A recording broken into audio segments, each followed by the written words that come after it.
ओम शिवोहम शिवोहम शिवोहम सच्चिदानंदरूपाय विश्वोत्पत्त्यादिहेतवे तापत्रय विनाशाय श्रीकृष्णाय वयं नमः।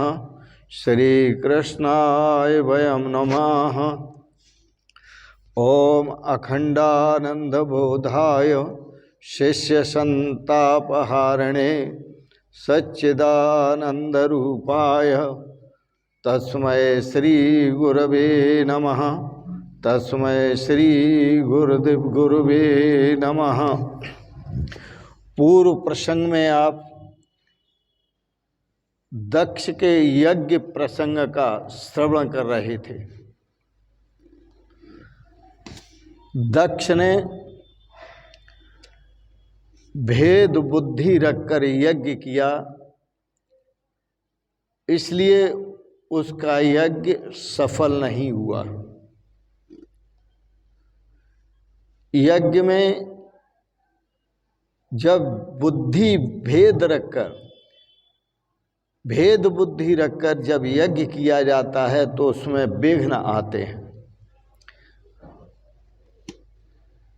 विघ्न आयंत वै बलात्, बलपूर्वक विघ्न आते हैं, तगड़े विघ्न आते हैं।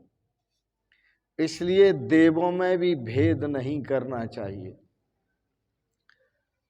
पंचदेव कहे जाते हैं, लेकिन वो पांचों देव एक ही हैं। उन देवों में भेद बुद्धि मत करो। पार्वती जी के विवाह के प्रसंग के समय श्री गणेश जी का पूजन होता है। वह भी एक देव हैं और श्री गणेश जी ब्रह्म स्वरूप हैं। ऐसे ब्रह्म स्वरूप जो नित्य हैं, परंतु उस ब्रह्म स्वरूप श्री गणेश जी के यहाँ पार्वती जी का अवतार हुआ।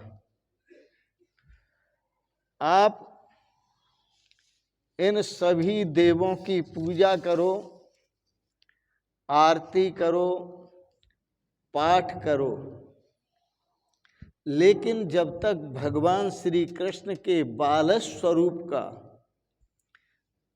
आप पूजन नहीं करेंगे, बाल स्वरूप का स्मरण नहीं करेंगे, बाल स्वरूप का ध्यान नहीं करेंगे, तब तक जीवन सरस नहीं बनेगा। भगवान का जो स्वरूप है वह प्रेम स्वरूप है।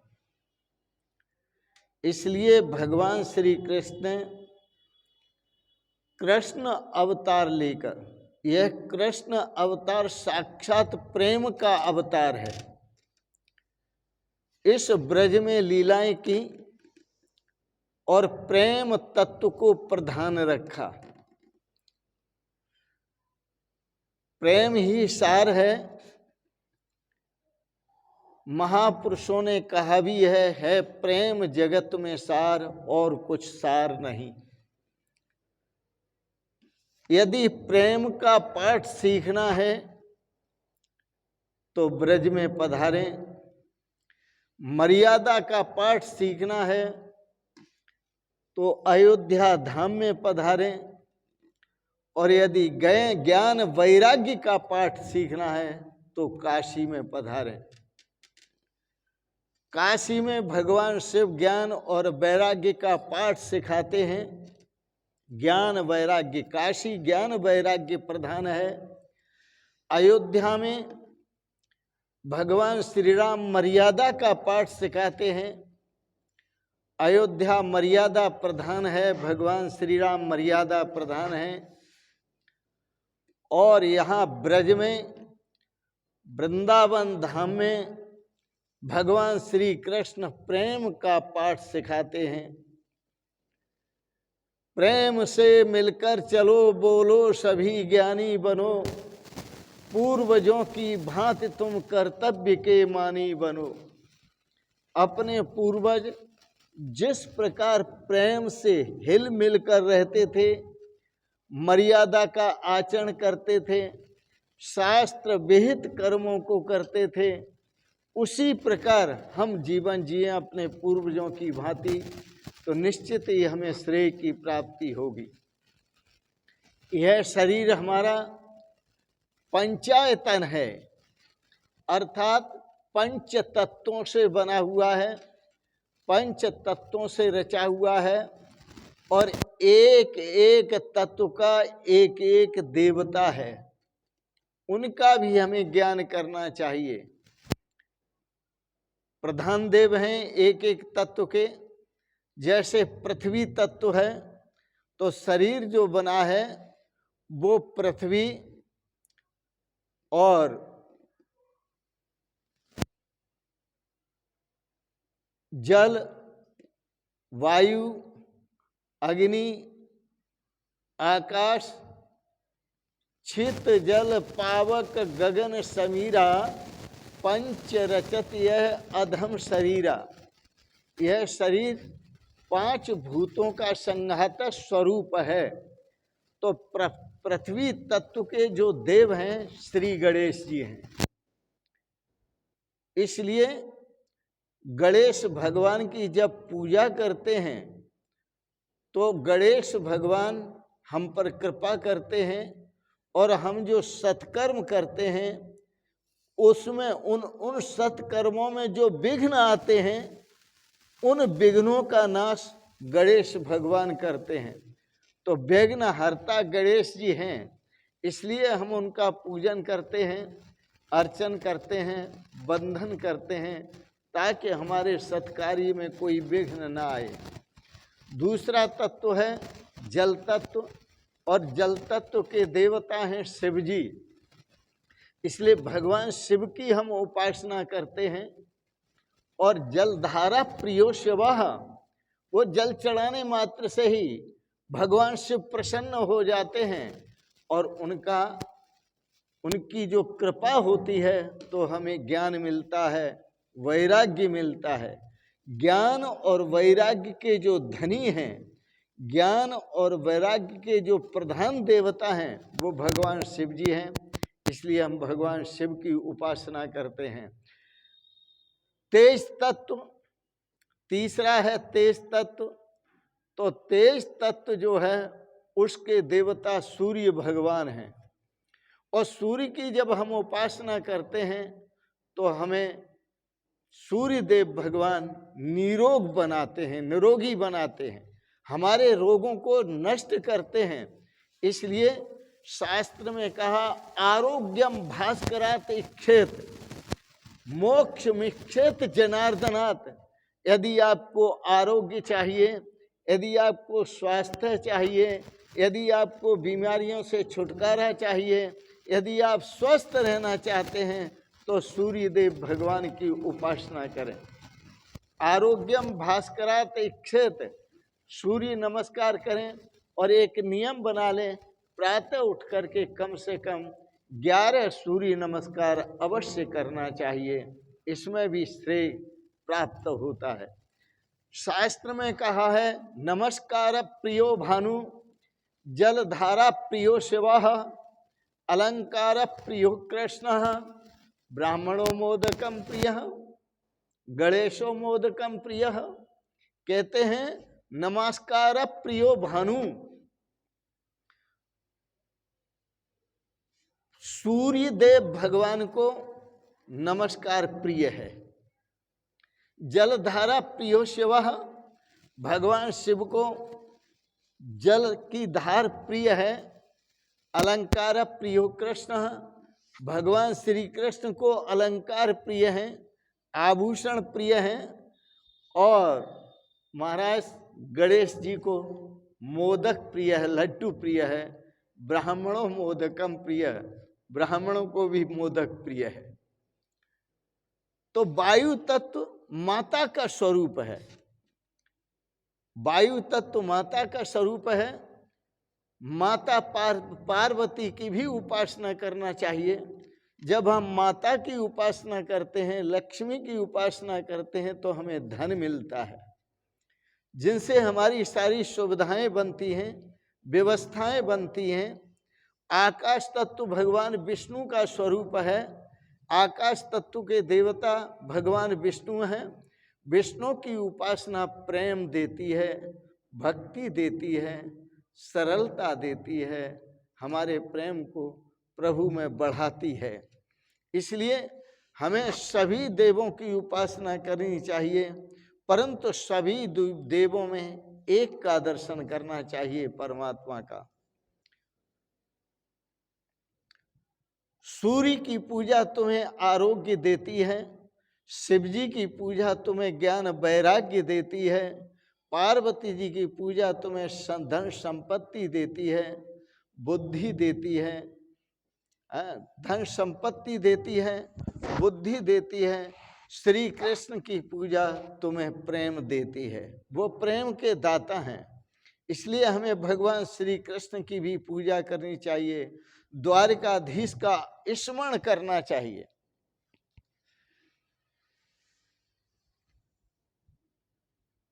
राजा दक्ष ने द्वारकाधीश का स्मरण तो किया, लेकिन शिवजी के प्रति बैर भाव रखकर किया, द्वेष बुद्धि रखकर किया। इसलिए उसका यज्ञ सफल नहीं हुआ, क्योंकि उसके दिल में बैर भाव था। कोई भी सत्कार्य आप करते हैं तो बड़े खुश होकर करते हैं कि ये सत्कार्य है। यदि आपने ये भूल की कि कुभाव रख करके किया, किसी के प्रति द्वेष रख करके किया, किसी के प्रति मत्सर रख करके किया, तो वो आपका सत्कार्य सफल नहीं होगा। वो सत्कार्य जो अपने लाभ के लिए कर रहे हैं आप, वही सत्कार्य आपको क्षतिदायक हो जाएगा। जैसे राजा दक्ष ने जो अपने लाभ के लिए यज्ञ किया, वह यज्ञ ही उसको मारने वाला हो गया। तो इसलिए मन में किसी प्रकार का मत्सर न रखकर, ईर्ष्या द्वेष न रखकर और किसी के प्रति कुभाव न रखकर हमें सत्कार्य करना है, और हमें सत्कार्य करना चाहिए, तभी सिद्धि होती है। तो सिद्धि होती है सत्संग से, सद्भाव से, सत्कर्म से, सत प्रेरणा से, सद विचार से। हरेक में जड़ चेतन जो भी आपको दिखाई देता है, सब में ईश्वर का ध्यान रखो, ईश्वर का भाव रखो, ईश्वर का विचार रखो, ईश्वर की भावना रखो। जब आपके अंदर ये ईश्वर की भावना सभी में जागेगी, तो सत्कार्य आपका सुंदर तरीके से सफल होगा।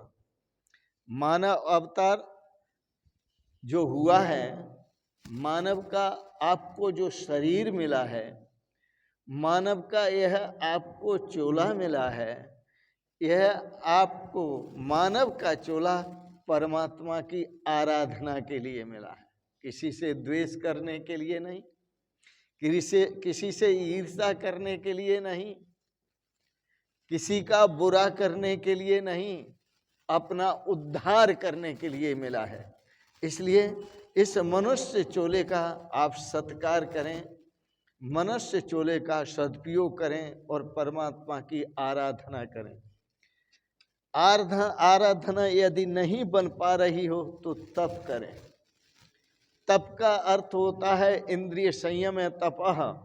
आप अपनी इंद्रियों पर संयम करो। यदि आप अपनी इंद्रियों पर संयम नहीं करते हैं तो आप भोगों को भोगने के लिए लालायित रहते हैं। आप भोगों की इच्छा रखते हैं, तो भोगों की इच्छा रखना, भोगों के लिए लालायित रहना और भोगों को भोगना, यही आपका जीवन है। तो आप में और पशु में कोई अंतर नहीं रह जाता। पशु को भोगों की कामना होती है और पशु भोगों का ही उपयोग करते हैं। तो भोगों का उपयोग के लिए, भोगों का उपयोग करने के लिए आपको मानव जीवन नहीं मिला।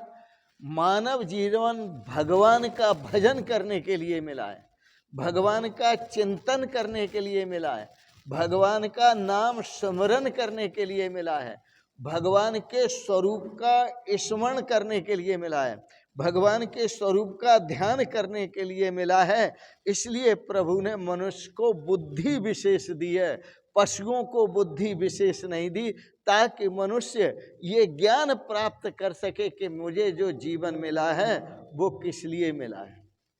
माना ये जीवन तुम्हें मिल गया है, मगर ये न सोचा मिला किस लिए है।